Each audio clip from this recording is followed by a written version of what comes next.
শিকল বন্দিত্ব থেকে মুক্তি মিললেও অর্থাভাবে চিকিৎসা করাতে হিমশিম খাচ্ছে নারায়ণগঞ্জের হাজীপুর এলাকার মানসিক প্রতিবন্ধী শিরিন আক্তার। সার্বিক খোঁজ নিতে গেলে আরটিভিকে একথা জানিয়েছেন তার পরিবার। আর এ সময় আগের মতোই পাশে থাকার আশ্বাস দেন আরটিভির ক্রিয়েটিভ ডিরেক্টর সৈয়দা মুনিরা ইসলাম। নারায়ণগঞ্জ থেকে আনোয়ার হাসানের তথ্যচিত্রে দীপ্ত চন্দ্রপালের রিপোর্ট। শিকলে জড়িয়ে কৈশোর ও যৌবন পেরিয়ে মধ্যবয়সে এখন শিরিন আক্তার। পলিথিনে ঘেরা স্যাঁতস্যাঁতে খুপড়িতে শিকলবন্দি দিন কাটত তার। ফিকে হয়ে গিয়েছিল জীবনের স্বপ্ন। নারায়ণগঞ্জের হাজীপুরের মানসিক প্রতিবন্ধী সেই শিরিন এখন অনেকটাই সুস্থ।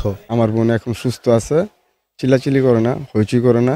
রাত্রে আমরা ঘুমাইতে পারি, আমার বোনও ঘুমাইতে পারে। মনিরা পায় হাসপাতাল আনার পরে অনেক সুস্থ আছে, অনেক ভালো আছে। যদি মনিরা পায় আরো আগ্রহ দিয়া খেয়াল করে আমাগো পাশে যদি ওষুধ পানি ঠিক মতন শিরিনে দেয় তাহলে শিরিনে আরো উন্নত হইব। অসহায় জীবনের কথা জানতে পেরে গেল আগস্টে শিরিনদের বাড়িতে ছুটে যান আরটিভির ক্রিয়েটিভ ডিরেক্টর সৈয়দা মুনিরা ইসলাম।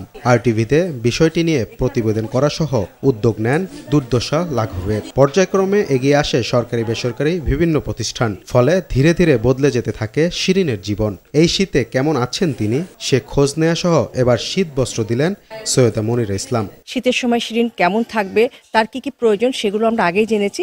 সেই অনুযায়ী সেই শীতের কাপড় এবং অন্যান্য প্রয়োজনীয় সরঞ্জামাদি নিয়েই আমরা এসেছিলাম শিরিনের কাছে। শিরিনকে এগুলো দিয়ে গেলাম। খুব ভালো লাগছে আজকে শিরিনকে দেখে। আগের থেকে সে অনেক ভালো আছে। যেমন পরিবারের লোকজন বলছে আগে রাত্রে ঘুমাতো না, সারা রাত চিৎকার করে কাটাতো। ও ঘুমাতে পারতো না, আর পরিবারের লোকজনও ঘুমাতে পারতো না। স্বাস্থ্যসম্মত জীবন দিতে চাই আমরা। আমাদের আন্তরিক প্রচেষ্টা থাকবে শিরিন একজন সুস্থ স্বাভাবিক মানুষ হয়ে উঠুক, এবং তার জন্য যা যা করার দরকার আমরা পাশে থেকে সেই সাপোর্টগুলো দিয়ে যাব। আগের চেয়ে ভালো অনুভব করলেও শিরিনের পূর্ণ সুস্থতায় আরও সময় দরকার। তাকে ভালো রাখতে আরটিভির মতো সবাইকেই পাশে চায় তার পরিবার। না দীপ্ত চন্দ্রপাল, আরটিভি।